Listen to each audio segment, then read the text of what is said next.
What's good, YouTube? This is your Captain SinDragonLord speaking, and I'm here bringing you a requested deck profile of the magical muskets that went up about a week ago. So let's just go ahead and get right into this. This is not updated for post Blazing Vortex, so there will be changes made, but it's a rough draft, I guess you could say, for the upcoming format. So we'll start off with 3 Magical Musketeer Caspar. For those of you who aren't aware, I'm just going to, pretend like you guys don't. This is your Shrouds of the deck. If a spell or trap is activated in the same column as him, you get to search a magical musket card and add it from your deck to your hand. Really super solid.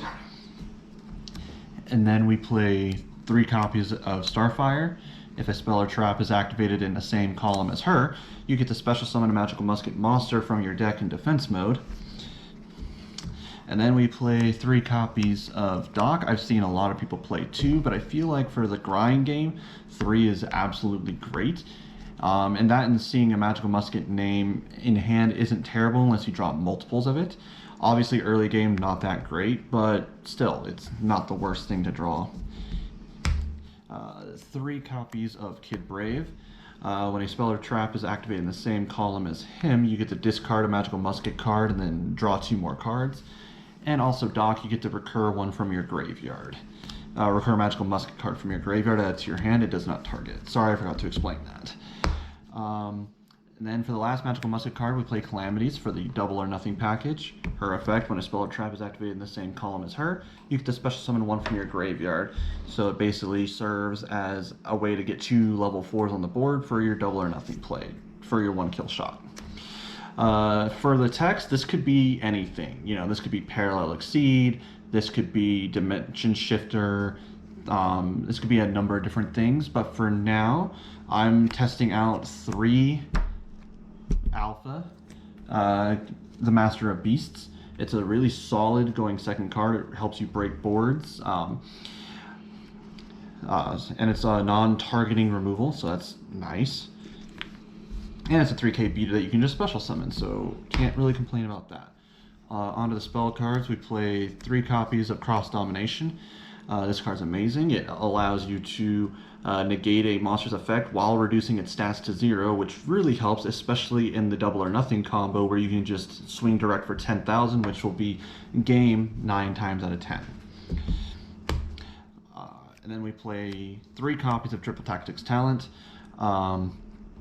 So I thought about cutting this to 2 because 3 of it can be a little bit clunky, but it's a free proactive activation, assuming that your opponent activates a monster effect during your main phase, and it's basically you can draw 2, steal an opponent's monster, or shuffle a card in their hand back into their deck while triggering your magical musket effects. Besides that, 2 or 3 of it is mandatory. Something that is not negotiable, though, is that you definitely need to be playing 3 copies of Dark Ruler no more. Good news, budget players, you do not need to play Droplet in this deck, mainly because, 1, magical muskets need their hand advantage, so discarding off a Droplet isn't that great. The only thing you could argue is that it makes OTKing with the double or nothing package easier. But that's basically the only benefit it has over Dark Ruler No More, which, like I said, magical muskets need their hand advantage because that's how they grind it out. So I play Dark Ruler over Droplet for that reason. And then we play 3 copies of Book of Moon. It baits negation, it triggers your magical musket effects. And it, allows you to put floodgate monsters face down, or whatever problematic monster you might be dealing with, just put it face down. Then we play 2 copies of Pot of Desires. It's a draw 2, and it allows you to trigger your muskets effect. I have considered putting the new Pot of Disparity from the Blazing Vortex set in here, just because it's a free activation, and allows you to obviously reveal the top 6 cards of your deck and pick one. And then you can, after that, then resolve like a Caspar to search another card, or Starfire to special summon. As long as you don't use it with Kid Brave, because those 2 cards do conflict. If you do one, you can't do the other. Then we play 1 copy of Instant Fusion. This Obviously, it's a free activation, and it lets you summon an extra deck monster, which can be used for like Thousand Eyes Restrict to suck up a monster or bait up a negation. You can summon Mud Dragon to have a level 4 water for your rank 4 plays, for like Dweller, or just another way to go into your double or nothing play. We play Upstart Goblin because it's a free draw, and it allows you to trigger your magical musket effects. And giving them 1,000 is not really a problem at all, because if you are going for the kill, you're swinging for 10,000. So giving them 9,000 is not really a problem. Mind Control, just steal an opponent's monster for the turn, use it for link material, allows you to break boards. And then obviously the Double or Nothing package. There was a point in time where I was not playing this because I would always see it, but you know, it's just too good of a card not to play, just because Magical Musketeers do have an issue with damage output, so just being able to end the game out of nowhere is pretty nice. Onto the traps, we play 3 copies of Desperado. It's spot removal.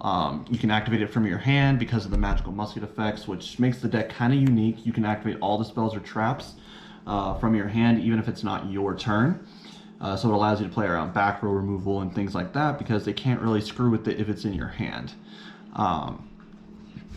So this one just allows you to pop a card. Then we play 3 copies of Last Stand. I was playing this at 2, but back row decks have kind of made a resurgence to counteract Drytron. So things like Torrential, Needle Sealing, all those kinds of cards are being main decked now in some decks to counteract the Drytron deck. So playing this at 3 just became mandatory, so that way you don't get blown out by reactive board wipes. Just negate the activation of a spell or trap card. It's a spell speed 3, so it's not easy to respond to, especially if it's their first turn. And then the last 2 cards in the main deck, we play 2 copies of Dancing Needle. This just got really freaking good because of Drytrons, because if your opponent activates a Drytron effect in Graveyard and they tribute the Ben 10 for cost, you banish both the Drytron they're trying to summon and the Ben 10, and neither one of them get to resolve. So it's just super powerful and it's super impactful, and there's a lot of cards similar to it that do a very similar thing, but this is just so much stronger. The cards that come to mind are like Shadal Ariel, or whatever its name is, El Shadal Ariel. But that has to be activated on a separate chain. This can be responded to directly to the activation, so that just makes it a bit more flexible. Moving on to the extra deck. The MVP of the extra deck would be Magical Musketeer Max. This card is absolutely nuts. Give any other deck this card and they just become tier 0, basically. Basically what it does is when it is link summoned, depending on your opponent's board presence, it has different effects. You can either A, search magical musket spells or traps and add them from your deck to your hand equal to the number of monsters they control. So if they control 3 monsters, you can just grab 3 spells or traps and add them from your deck to your hand. Or if they have a bunch of back row, you can summon magical musket monsters equal to the number of back row they control. So if they have 4 back rows, summon 4 magical musket monsters, place them in the same columns as the spells or traps. That way if they activate them, they can't activate them without giving you free advantage.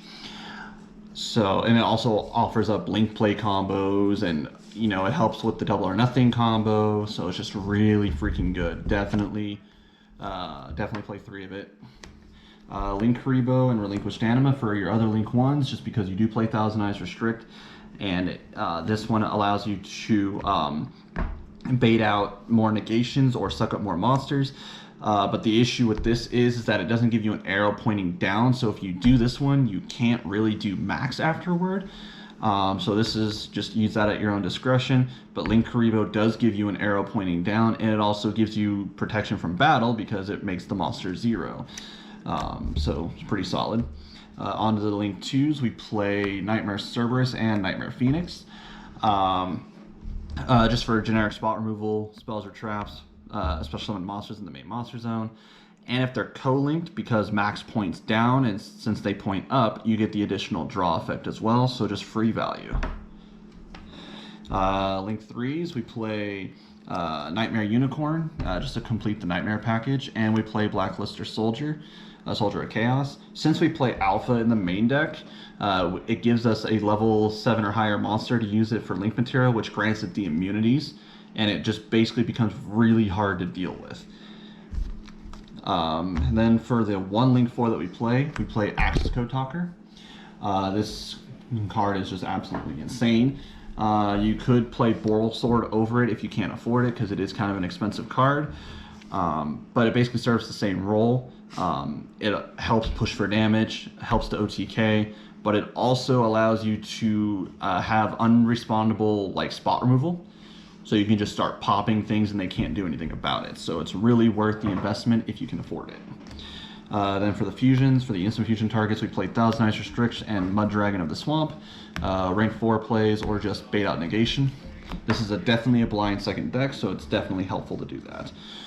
Then we play Abyss Dweller. Mud Dragon of the Swamp is a water, so it will give Dweller the extra boost, and it'll shut off grave effects for the turn. So if you are forced to go first, this is probably the best play. It was a lot more consistent when Instant Fusion was at 3, but the play is still there. It's just not as consistent as it once was. Then finally, for the last 2 cards in the extra deck, we play the Utopia Double Package. This helps you just swing for a game instantly, because this plus Cross Dom equals 10,000 points of direct damage. And then onto the sideboard, we play 3 copies of Nibiru. This could be Nibiru, this could be Dimension Shifter, this could be a number of different things.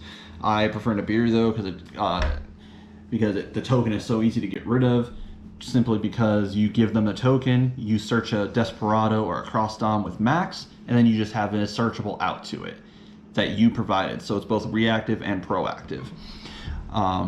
So Big Rocky Boy, Dwayne The Rock Johnson, absolutely is my pick for that. And here's the probably least popular pick. I played 3 copies of Mystic Mine. It baits negation, and because you're playing such a simplified game, it forces your opponent to play at your pace. So, it's a necessary evil, I believe. Obviously, I'm probably gonna get a lot of hate for this, but it is what it is. Then we played 3 copies of Cosmic Cyclone.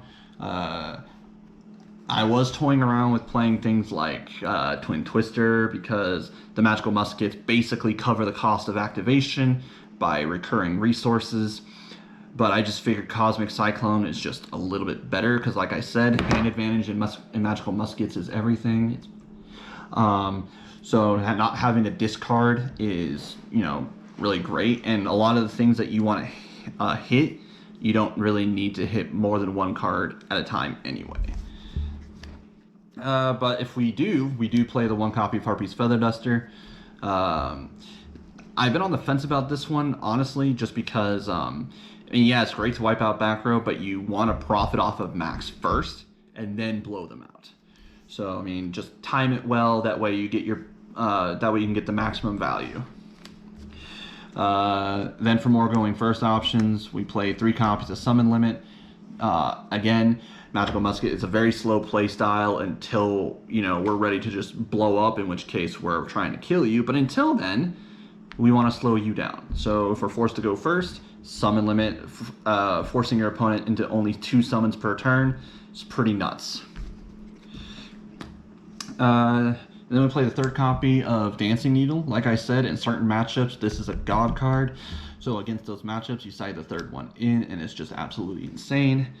And then finally, we play Red Reboot. When this card was at 3, it was absolutely nuts, because it gave you max food, because if your opponent opted to not, if they opted to set a card, they gave you more max fuel, and they couldn't activate spells or any more trap cards anyway. And so it basically just gave you, they just allowed you free value on top of being able to respond to more traps. It's basically a 4th copy of Last Stand, except it only does traps. So that's it for the deck profile, guys. I appreciate you guys for watching. If you guys have any questions as far as what I might take out, what I might put in, feel free to let me know in the comment section below, and I might just do an entire magical musket explanation video and kind of explain kind of my thought processes and theories of the deck. I got a top with it before COVID happened. I had a top finish at the regionals here in Phoenix, Arizona. So I know this deck pretty well. So like I said, if you have any questions, like, comment, subscribe, and let me know in the comment section what you would like to see. Thank you very much, and have a great